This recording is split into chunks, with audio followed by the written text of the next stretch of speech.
So I had to go and do some car shopping today because just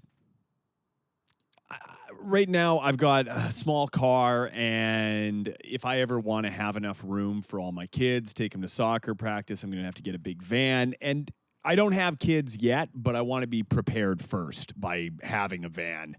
Um, I think that's kind of how it works is you get a minivan and then you just kind of get kids. That makes it sound like you're kidnapping the kids in your van, which I suppose is one way that van leads to kids. But there are many ways that van leads to kids.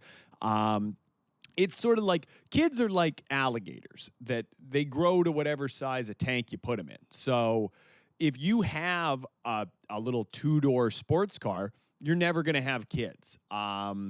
If you are, say, like a 60-year-old man with a two-door sports car, you are going to primarily date kids. Like you are going to date people who are the age of your kids if you have a two-door sports car, usually. But if you have one, you're not going to have more kids. You're kind of done on that. Whereas if you get a big van, you get an 8-passenger van, that space is not just going to go to waste. You're going to start finding yourself going to your partner and saying, hey, get off birth control because you and me, it's time for us to fill up this minivan. So I had to go to the minivan store recently. I had to go purchase a new vehicle. So I went down to Crazy Chris's Discount Cars on 4th. And Crazy Chris, he is a bit of a business genius because he suffered from a severe mental health break about 2 years ago, but managed to spin it into a new name for his business. It was either Crazy Chris's Discount Cars or that guy who tried to burn down the city hall's discount cars. And Crazy Chris is just focus grouped better, which is crazy because his name's not even Chris. His name's Douglas. But it's sort of like he's Douglas, Crazy Chris, Marlboro. He's the heir to the Marlboro Empire. I'm adding a lot of details into Douglas's backstory, which I hope eventually becomes something, because otherwise this is a lot of confusing details. A lot of red herrings. This is a bit of a mystery, this one. But I go into Crazy Chris's, and I'm looking around at these vans. And these vans are cheap. Crazy cheap, truly, which fit for where I was. But I go over to Crazy Chris and I'm like, Douglas, how, why, how and why so cheap? And he said, beautiful elocution that you have, that your ability to put together words in a sentence that makes sense is top notch. And I said, thank you, Douglas, Crazy Chris Marlboro. And he said, would you like a cigarette? And I said, nope, you can't trick me, Marlboro, man. And so Douglas was showing me around at these cars. Beep! Air fryer's going off in the background. Oh, no. That's cool. That's going to be a bit of an interruption. Oh, it's still going. Wow. That beeping. Oh, wow. Still beeping. And it's done. And so what the fuck was I saying? So I'm into Crazy Chris's, and Crazy Chris is showing me these vehicles, and they are suspiciously cheap. And I asked, why are all these discount vans that you have for sale so cheap? And he said, we get them from police auctions. Every single one of these vans has been used in crime. And I said, I assume that from any windowless van. And he said, well, then you're smarter than most. Because a lot of people, they come in here, they see our cheap price tags, they purchase a van, they go home with it, they find dried blood in it. Weeks later, they call us, they complain, they go, hey, Crazy Chris, why don't you clean these vans of crime fluid before selling them on to people? And he says, what do you think discount prices mean, man? Like he started actually getting frustrated. He was like, these people, they expect to have 5-star service at discount prices, and they fail to realize that I'm a small business owner and I don't have the money to sell you a full-sized cargo van for $48 while also cleaning it of human blood. That's just the simple fact of how the economy works. And I was like, amen to that, brother. And because I love talking to small business owners, like I'm kind of like Tony Robbins. Like I like to hear about their problems and I like to give them solutions. And I said, here's a solution for you. Get a pressure washer and just hose these things down, then leave them out in the sun to dry out. And he said, oh my God, amazing idea. Have a van for free. Pretty good. That's the biggest discount you can get on a van is 100%. And so I take this van, I'm driving away,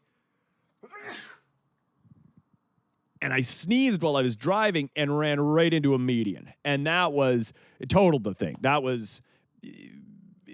That's why you want to keep all your windows rolled up during pollen season, is because you are going to smash into an embankment as soon as you try and sneeze while driving.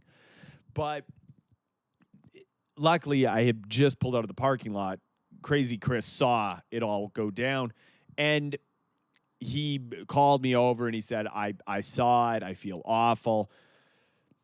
I can't give you another free van, unfortunately. That's just, I don't know if I mentioned this. I'm a small business owner. And I said, you did mention that. And you got angry about it, actually. And he said, well, I get passionate about business. And I said, I can tell that. And he goes, I get sometimes so passionate that I have a severe mental health break and have to change the name of my business to Crazy Chris's Discount Vans. And I said, I also was aware of that, Chris. And he goes, why are you calling me Chris? And I was like, right, your name's Douglas. But Mr. Marlborough, he brought me back into his office, helped me fill out some paperwork, got me a van for 50% discount, $24 van. And it was very hard to scrape the free candy decal off of it. That was the toughest part, is that was still on there. He's like, this is why I can give you this one for 50% off, is it still got the free candy and puppies decal on the side. So that's just, you take a scraper to that, you're going to be able to get it off in no time flat. And he was being a little sketchy with that, because it actually took a long time for me to get those decals that say free puppies and candy off the side of my van. That took a long time. A lot of elbow grease. But, that's what you get for shopping from the police auction discount car yard, is you're going to get a vehicle that's, got a past. It's got some baggage to it. But that's what you're going for, truly. Like, if you're going to buy a giant cargo van from Crazy Chris's Discount Vans, you want something that's got room for baggage. And let me tell you, all those vans have a lot of baggage. And so I drive out with this van, and I'm like, okay, I've got the puppies and candies stickers taken off. I'm like, okay, it's time to go get some kids to fill this up. Not in that way, but as a father. And so I went to the park to try and find a lady to convince to start a family with me. And so I pulled up in my big giant van that still had the faded letters of free puppies and candies. And I opened up my door and I shouted, who'd like to have some kids with me? And about 47 guys with big, thick glasses kind of came out of identical vans, truly. And they said, get out of here. This is our territory. And that was frightening. Because they had a look in their eyes that I didn't care for. And I assume all those guys were there for the same reason as me, to find a lady, to start a family, to have kids of their own. But you never know with a guy like that. Like, he might be there. He might be there for nefarious reasons. He might be there just to hand out free puppies and candies. That's the thing, is a lot of philanthropists, what they will do is they will buy a cargo van from Crazy Chris's and they'll head down to the park just to hand out candy and puppies to people, just because out of the goodness of their heart, that's what they want to do. And they need a big vehicle in order to be able to store all the puppies and candy, because otherwise your philanthropy is going to get eaten up in just mileage going back and forth to the park all the time. But I don't think that's why any of those guys were there. They, something about their stained tank tops and pants that were pulled up to their nipples clued me in that they might not be secret millionaire philanthropists here to hand out free puppies and candy. But you never want to judge a book by its cover. So I got into their van and there was no puppies or candy at all of any kind. And that was frustrating because then they try and slam the door. Luckily, discount van, the door slammer doesn't work at all. It just bounces back open. I jump out of there. I run away as fast as I can. And as I'm running away, I trip over someone sunbathing. Beautiful woman. And she got up and she said, "Excuse me, sir.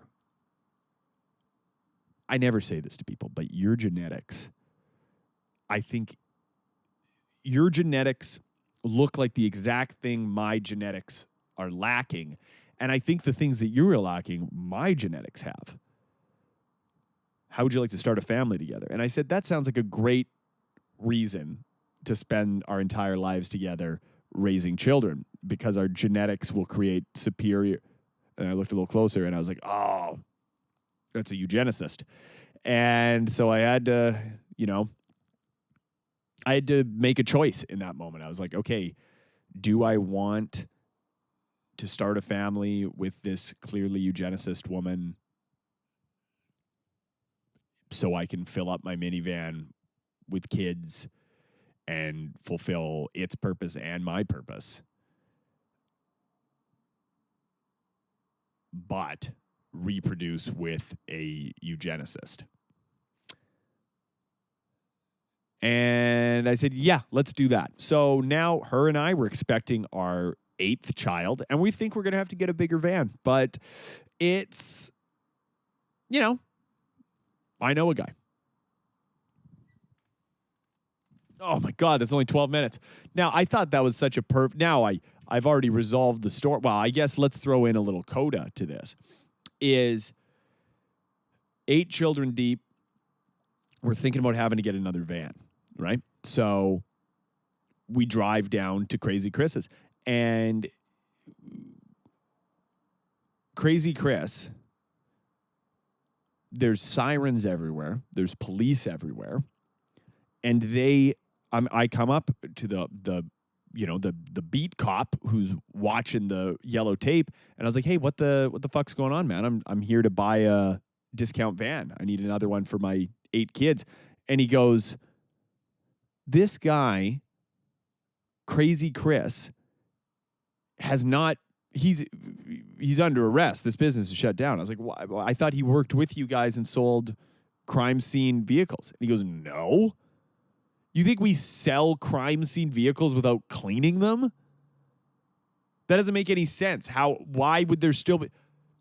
And I said, "Well, what? Why would?" And he goes, "Crazy Chris is a serial killer. He killed so many people, and he's been using these vans as a way to dispose of the evidence." And I got to say, it's a pretty good story. Pretty good story. He obviously convinced a lot of people, convinced you. And I said, "What are you going to do with these vans?" And he said, "That's your question?" And I was like, "Well, I need a van." And he goes, "We're going to put them up for auction." And I said, "Well, then I guess I'll see you at the auction." And I bought every single van they seized from Crazy Chris's. And you know what I did? I pressure washed out the inside of them. And then I got the lease for Crazy Chris's car lot, and I changed it to Crazy Joel's Discount Cars. And I sold all those cars. And I got them for nothing. Got them for a song because, people are squeamish about crime scene vehicles. Idiots. You just don't tell them when you sell them that. And now I have so many vans and so much money from selling all these discount vans. I actually changed it. I changed it to premium vans, and I sold these vans for way above market value. But I have so many vans now. And you know what that means? Your amount of children grows like an alligator to the size of the container you have. I now have over 250 children. I'm getting into Nick Cannon levels. And you know how he got that big? Vans.